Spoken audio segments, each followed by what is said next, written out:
Bom, pessoal, então o exercício 4. No exercício 4, eu te dou uma afirmação. Eu digo que eu tenho um elemento, né? Eu tenho um X em A e eu tenho um X em B. Eu peço para vocês circularem quais são as sentenças verdadeiras. Então, tenho A, B, C e D. E dessas 4 alternativas, eu tenho 2 alternativas que estão corretas. Como que eu vou fazer essa análise?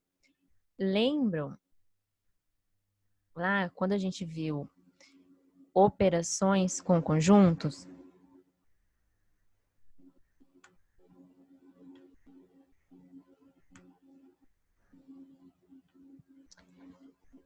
Então, lá quando a gente viu operações com conjuntos, nós vimos 3: união ou reunião, interseção, né? Interseção, ela é esse símbolo, união é esse, e a diferença é o sinalzinho de menos, beleza? Então, lá na definição do conjunto união, a gente definiu como sendo todos os elementos. Então, quem são os elementos desse conjunto? Todos aqueles que satisfazem esta condição.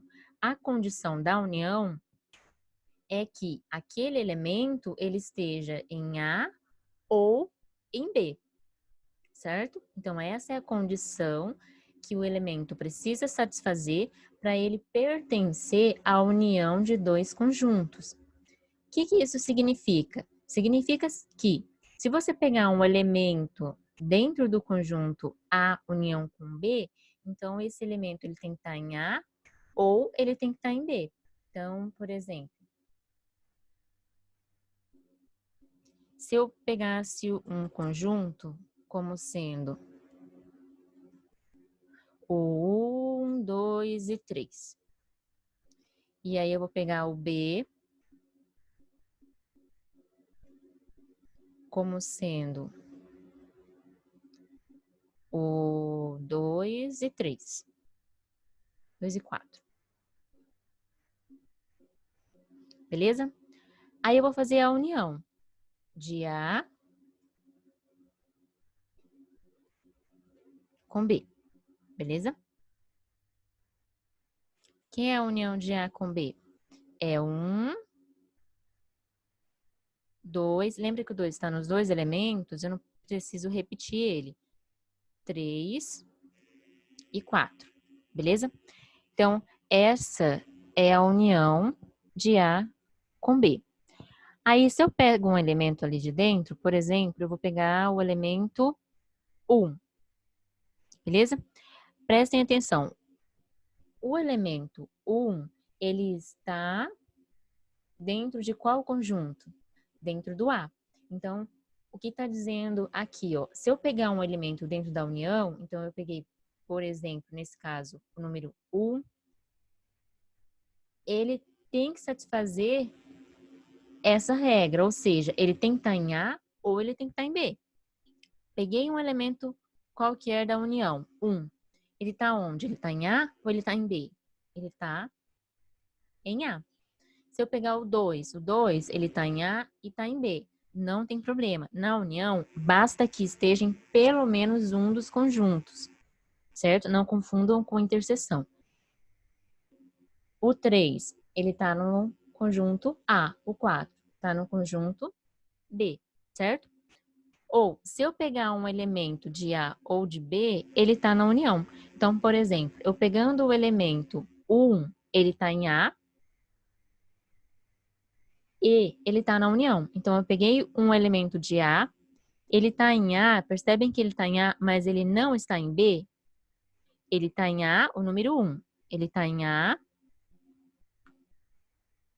ele está em A, não está em B, mas ele pertence à união. Então, tá vendo essa segunda afirmação aqui? Essas duas são consequência dessa definição. Então, se eu peguei um elemento que está em A, mesmo ele não estando em B, ele pertence à união. Mesma coisa, se eu pegar um elemento de B, mesmo ele não estando em A, que é o caso do 4, por exemplo, ele pertence à união, certo? Então, essa análise que vocês vão fazer, vocês vão ter que fazer com a interseção, com a diferença também, para me dizer quais dessas são verdadeiras ou falsas. Bom, então, qual é a afirmação que o exercício deu? Ele disse o seguinte, que X está em A e X está em B, certo? Lembra do exercício que a gente fez, do exemplo que a gente fez acabamos de fazer? Então, se eu pegar um elemento que não está em B, mas está em A, ele está na união, certo? Que é nesse caso aqui. Então, o elemento está em A, união com B, então ele vai estar em A ou em B. Basta que esteja em um deles. Se eu pegar um elemento de A ou de B, ele está na união. Ou seja, isso daqui significa que ele pode estar em A e não estar em B, ou estar em B e não estar em A. Que é o que acontece com o 4, que está em B, não está em A. O 3, que está em A, mas não está em B. E o 1 também, que está em A e não está em B. Mas todos eles pertencem à união de A com B. Então, volta lá na parte mais generalizada. A afirmação que o exercício te deu foi essa. Certo? O X ele está em A e X não está em B. Beleza? Aqui já dei a resposta, né? Mas é a pergunta que eu vou falar agora.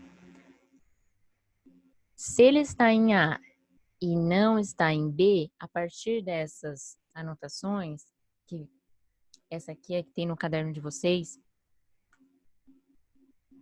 no caso da união, né? Também tem a interseção e a diferença. Então, você vai lá no seu caderno, vai olhar essa definição e a partir dessa regra, você vai me falar quais são as verdadeiras ou falsas. A análise que a gente fez agora foi da união. Então, eu já consigo falar se a letra A ela é verdadeira ou falsa. A afirmação diz X está em A e X não está em B. Para ele estar na união, lembram que basta que esteja em apenas um dos conjuntos. Como o X está em A, eu posso concluir que ele pertence à união de A com B, certo? Então, a letra A, ela é verdadeira. Agora, eu preciso que vocês façam uma análise e verifiquem se a letra B, a letra C e a letra D, ela é verdade ou mentira. Ainda tem uma alternativa verdadeira, são duas nesse exercício. Beleza?